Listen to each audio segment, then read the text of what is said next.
So dito tayo madalas magtambay kapag sobrang init na talaga. So ito yung lugar.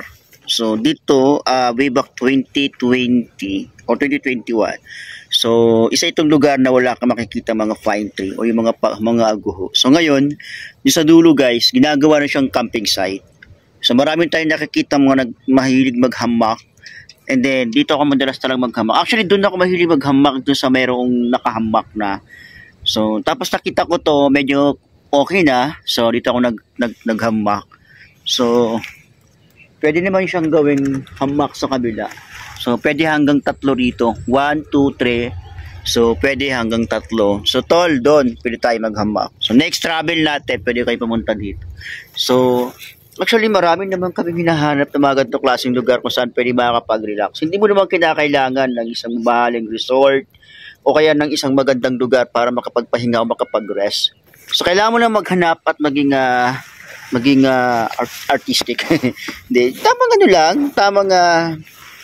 tamang siesta ba. Hindi mo na kinakailangan maghanap pa ng mas mamahal. Tapos guys, tingnan natin. Kasi dito, pag akit mo kasi dito, makikita mo dito yung ganda ng lugar. So, pag akit mo, so, siyempre, bubulaga siyempre dito yung dagat. So, yun. So, diba? So, dagat na yan, guys. So, pwede ka maglibang dito kahit anong gusto mong gawin. So, ito yan. So, dito tayo. So, dito ako madalas sumambay tuwing hapon. Ay, alaw na ng hapon. Dito na ako. So, ayan. So, perfect to para sa mga magjowa, yung mga walang jowa, yung mga nag-aanuin. So, dito lang ako madalas tumambay. So, dito ako nagpapalipas ng oras. Dito rin ako gumagawa ng mga content. Dito ako tumatambay. Dito ako natutulog. So, meron dito pwede paglagyan ng hamak. Siguro mga at least 3 to 4 packs yun. Pwede yan. So, sa baba guys. Tapos yung sa ayan, may nagtitendo doon, may nagka-camp doon. So, perfect yung lugar, guys. Diba? Pansin nyo, guys, doon. Pansin nyo yun, may nagka-camping na rin doon. So, perfect yung lugar na to para sa campsite. Pwede ka magtayo ng mag-fix ng tent dito, then mag-overnight. So, perfect yung place. So, madalas dito ako pupunta. So, kasi napakaganda na kasi ng lugar. So, siguro mga ilang araw, mga ilang buwan kapag nag-high tide na tapos malakas ang tubig, possible mawawala rin to. So, yan. So, yung lugar na yun, doon ako madalas. Then, tapos na, madalas ako doon. Doon ako nagpipitch ng tent. Doon din ako naghahamak. Siguro lahat. So, mag-isi ako ito, siguro more than 8 hours. Maybe hanggang gabi. So, ganyan yung ginagawa natin. So, mga lugar na madalas natin puntahan, mga ganito lang. Perfect, diba? So, may beach ka na.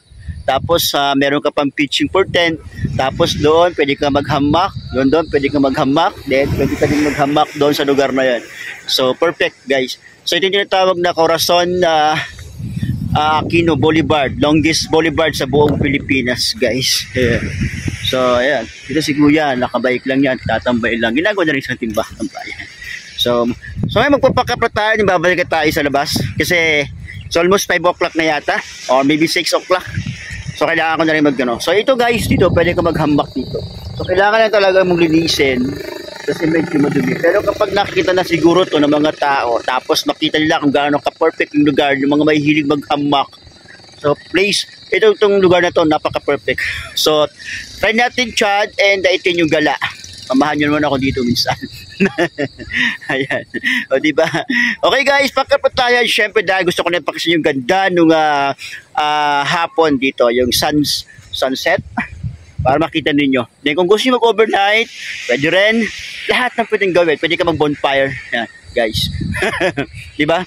Okay guys, puntahan natin. Magpapakapat tayo. So, ito pwede dito guys. Oh. No, diba? 1, 2. So, pwede dito. 1, 2, 3. So nakakatuwa kasi way back 2021 guys, kami nagtanim nito. Kasagsagan siya ng pandemic. Pero ngayon ginagawa ko na siyang campsite. So pwede ko magtayo ng tent dito. So not sure lang kung meron dito mga wild animals. So maybe snakes. Pero siguro naman wala naman. So yan, dito ako nagka-camp. Okay, so yun lang. Bye-bye! Abangan nyo aking huling biyahe. Susunod na biyahe at naghahanap pa tayo ng mga lugar na pwede yung pagkampingan sa bawat araw ng ating travel. Bye-bye!